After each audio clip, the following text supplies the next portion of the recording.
Hey guys, so for today's video, happy, what is it, Tuesday? Wednesday? I don't happy day. It's warmed up here, so my skin's feeling a lot more soft and smooth than it was a couple days ago when it was super cold. And my skin was super dry. But anyway, so I often talk about favorites and favorite brands and favorite products. And anyway, I love doing that. But today I thought I'd talk about some of my least favorite brands, or in my opinion, some of my least favorite K-beauty or Asian beauty brands for sensitive, reactive, or eczema-prone skin. I love talking about good products, but I think there's also sometimes important to talk about the bad ones out there, because a lot of these times I can't get through the testing process of them because my skin gets sensitized. I can't use it for a day or two, and then I don't review them because I don't want to use them again because I don't want my skin to freak out or I don't want to get a migraine. And a lot of these are just because they have a lot of fragrance in them. Fragrance, if your skin tolerates it and you like it, go for it. Do you. But for some people that have reactive skin, especially with K-beauty and Asian beauty brands, I know a lot of them, most of them, especially I say almost all of my K-beauty products are either bought through YesStyle, Stylevana, SocoGlam, and they're almost, it makes no sense to return them usually. So a lot of them I just get stuck with, or I try and give them away. So I think this might be helpful for some people, maybe save you some cash, because it is hard to return them, especially if it's like a $12 product. And to return it back to wherever costs $30, then usually I'm just stuck with it. So, okay, so these are my least favorite K-beauty and Asian beauty brands for sensitive skin. And again, if you like fragrance, go for it. Nothing wrong with that. My skin typically will tolerate it, but a lot of times I end up getting a migraine from them. So anyway, okay, so I'm going to start out with Banilla. And they've got, they start with cleansing balms. And I don't know how many versions of cleansing balms they have now. Probably 5, maybe 6. And I will say I don't believe any of them has a fragrance-free option. Even the sensitive skin version contains fragrance. So anyway, so this was my first purchase from them, and it was scented. Although, you know what, it gets rinsed off, so it's not as big of a deal, but sometimes that scent just lingers. So anyway, that's how far I got in it. Oh, you can't see. Okay, there you go. Very scented. So anyway, they also have some skincare. They're branching out into other skincare things. I'm not sure how successful it was, because I do see them at TJ Maxx or Marshall's. That doesn't necessarily mean they're not successful, but sometimes when brands have a line that isn't successful, you'll see it there. And sometimes successful lines will end up there too. Okay, so the next one I had on the list was Blithe or Blithe. B-L-I-T-H-E, and I'll paste this list below. And I don't have any products to show you because I had a few of their products, and literally they sat around so long, it's a waste. Just a couple weeks ago, I think I had a toner and a moisturizer or a pressed serum from them, and it was so old I tossed it, which, that bothers me. I wish I would have passed it on to somebody to be able to use them, but I just forgot, and then I thought, you know what, I'll try it again, and then I never really got to it, and then by the time I looked at it again, it was super old, so kind of a waste, but they're very scented, so. Okay, next up, this brand, I've purchased a few things from them, Chasin Rabbits.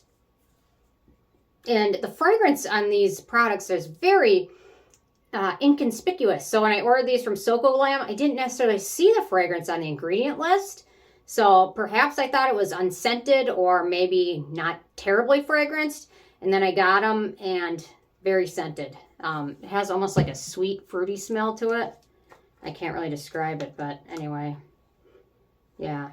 So this one, oh, sorry. There you go. This one will get handed down before it goes bad. And then check out my newsletter, because a lot of the things that sometimes brands will just send me stuff and I don't know about it. And I'm going to do some giveaways. So anyway, so this one's good for 8 more months. So I've got 8 months to give it away. Anyway, so this is a brand, lots of scent. This one's a cleanser, so again, not as big of a deal. Okay, next up, the Alba brand, and this is a peptide serum, is often compared to the Drunk Elephant. I think in terms of the ingredients, it is very, very similar to the Drunk Elephant Protini. It has a little bit of a herbal scent to it from fragrance, and a lot of their products are fragranced. This one, the scent isn't terrible. I can tolerate it, and I tolerate it enough to do a full review of it.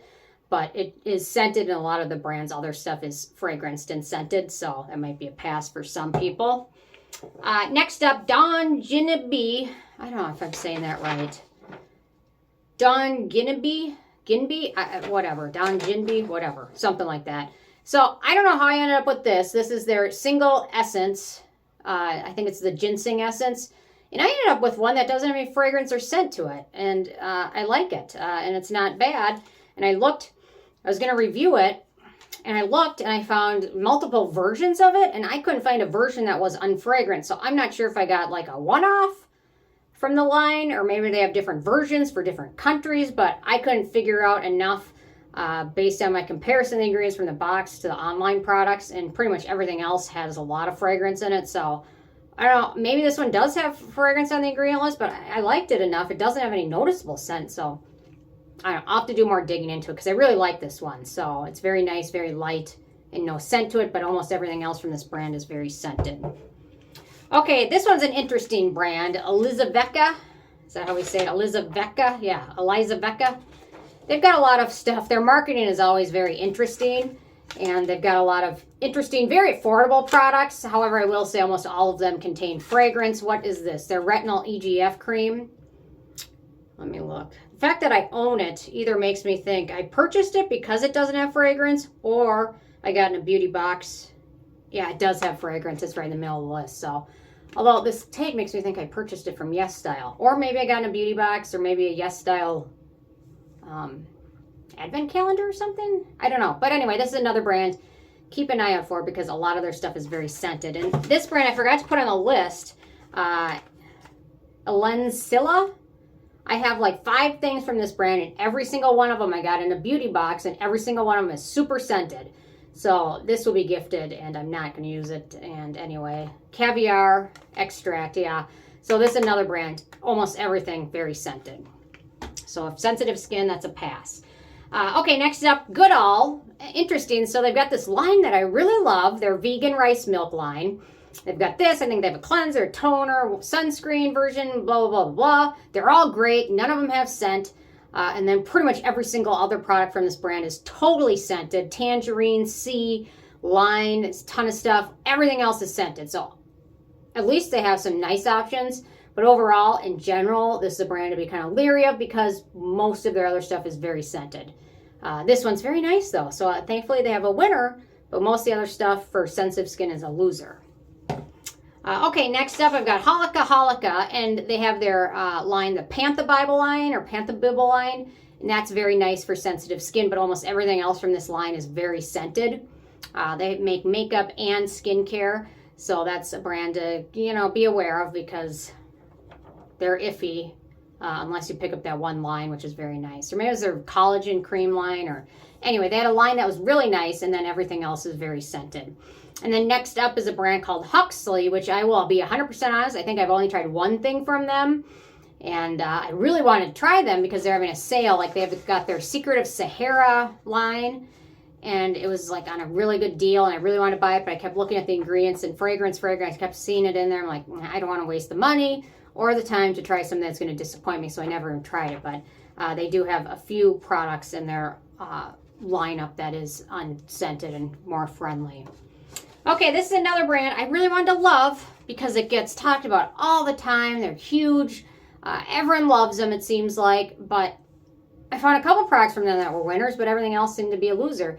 And that is Innisfree. Not that light. I got a new ring light that goes around my phone and kind of blows up because then you can't see the name of the product. But anyway, so Innisfree, this is their Cica Gel EX, which is unscented and very nice. And this is their Blueberry Perfect Sunscreen, which is also, it's thick, but it doesn't have a strong scent to it. But almost everything else from this brand is terribly fragranced. They're at Sephora now. It's just too strong. I liked, these were the first 2 products I think I bought from them. And then that made me think, I should try more from them because they're super hyped and I just couldn't get into it. Too scented, too strong, couldn't get into it. Okay, I've got another few. Iope brand. I tried their sunscreen after Sunscreen Armageddon happened a few years ago. They had one of the few sunscreens that tested well. And it was a very good sunscreen except for the fact that it was overly scented, very strong. And I've tried a couple other products from them. Super strongly scented. Their sunscreen is great, except for the fact that it's just such a strong scent. Another one, Mamonde. I think they're known for their red serum, and I tried that one, and that was terribly scented. They have a toner, which I tried, which is terribly scented.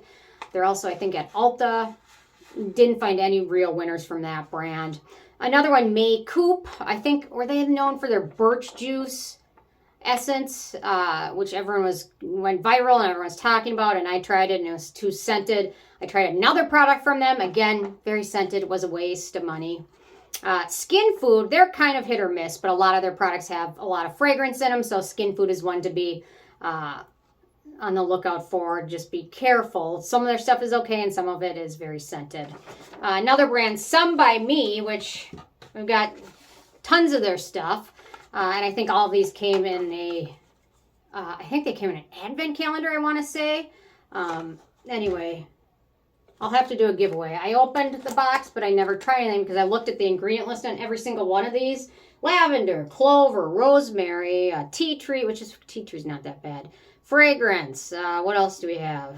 Wintergreen leaf, lavender extract, limonene, citral, all that good stuff. Orange peel oil, all that good stuff. I have yet to find one product from this brand that is okay for my skin, and I've tried. They became very popular in a lot of the beauty boxes and advent calendars, and I've tried them probably, I would say, maybe almost a dozen times, and I didn't find anything that actually worked for me. So that was a disappointment. Yeah. I think I did a review. I think I did a review of the Miracle line because it was all super scented. So anyway.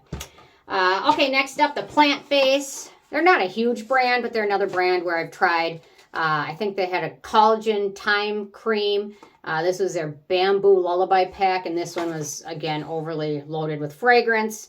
It was not going to work for me. Juniper oil. Yeah, juniper oil is very scented. Eucalyptus oil, alcohol, peppermint extract. Ugh. At least the one good thing, I think this is a rinse off, isn't it? Where's the directions? Oh, no, it's not. It's a sleeping mask. Okay. That one's not going to be used. Okay, Too Cool for School. They're kind of a teen type brand because they have a lot of fun stuff, but all their stuff is very scented, and it's just a brand where it's not very friendly for sensitive skin. So, yeah. But the packaging is fun. It's cute. They did a good job with that. And then last but not least, Tony Moly. This is another brand. They have a few things that are unscented, but their best-selling favorites is all very scented, and I really wanted to love this product. Their Ceramide Milky Toner, but it was very scented. What is lemon oil, rosewood oil. I don't need any lemon or rosewood oil. And lemon oil always reminds me of like Pine Sol or something like that. So anyway, although they do have a handful of things that are fragrance-free. So anyway, those are my K-beauty brands or Asian beauty brands to be on the lookout for if you have sensitive skin. Interested in hearing from you. If there's any brands you think I missed, leave them below. And I will see you guys more tomorrow. Thanks so much. Bye, guys.